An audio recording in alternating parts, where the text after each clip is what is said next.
Yeah, I mean, obviously it's a super complex subject and it's definitely a layered thing, but like when I think about mental health, if there's like fear and there's love and there's like safety and security or there's like a lack of that. I try to think of like what brings a sense of safety?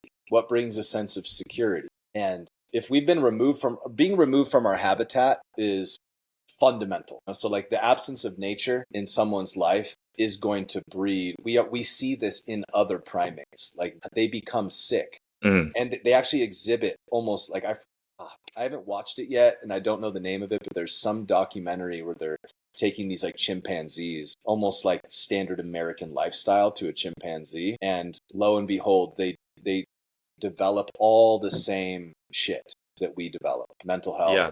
and Neolithic diseases. So I think that like the nervous system is on fire in the modern world for almost everybody. We're super stressed out because we've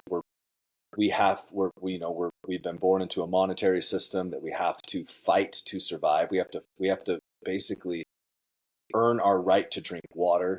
So it's like that's intrinsically stressful. The family structure is intrinsically stressful. We were never meant to just raise kids in a nuclear family, let alone a single mom or a single dad.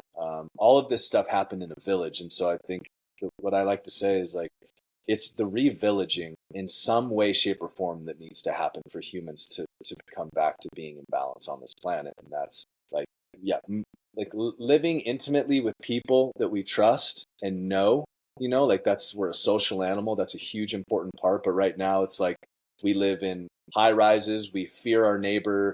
Yeah. We're on our phones getting stressed out about all the crazy shit happening in the world. And I mean, talk about a recipe for just feeling insane. And so moving closer to nature, you know, is going to downregulate the nervous system. It's going to bring a sense of belonging on the planet when you start to recognize where you're at and the things around you. Sharing and living closely with people is going to bring a level of intimacy and security, and then training yourself so that you are actually physically capable and feel confident in your body. Learning skills so that you actually feel confident to handle things. Like the shit hits the fan, I know that I'm not going to starve. I know how to hunt. I know how to fish. I have everything I need to do all these things. I can skin an animal. It's like this. It's like I know how to grow food. There's all these different things that give you a sense of like I feel relaxed.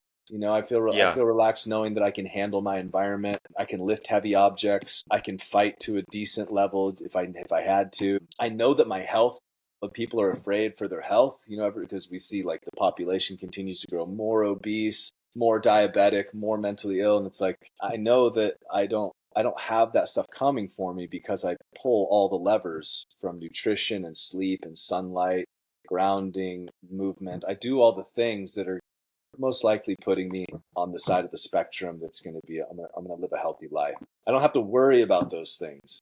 Do I worry at times? For sure. I do still like anyone else, I'm still exposed, I'm on the internet, so I'm exposed to atrocities throughout the world and bad stuff, that's going on. And so it's tough. It's a tough hand that we were dealt on this planet, but we gotta, I think, in giving ourselves the tools to be able to move our energy, down regulate our nervous system, come back to the present moment, and then definitely cutting out the noise as much as we can. I think people should be like getting off of their phones. Use your phone to learn something, like you want to learn to tie some knots on YouTube, great, do that. Practice your knots, get rid of your phone, bake a loaf Yeah. of sourdough, go break it with your friends, go outside and play at the park, go on a fishing trip, like go do stuff and use the internet when you absolutely have to. I understand that I live out in the bush, and if I don't want to drive all around to coach people, that was the whole reason I got online in the first place. My wife was like, "You should go on and try and do online coaching." I was like, "I don't know." Just 2 years ago, and here we are now. So yeah, I think that people need to double down on real life, and if they do that, they will feel a lot better. They will feel way less crazy. And so you got to get out of the jungle, the concrete jungle, and get into the real jungle, wherever that may be.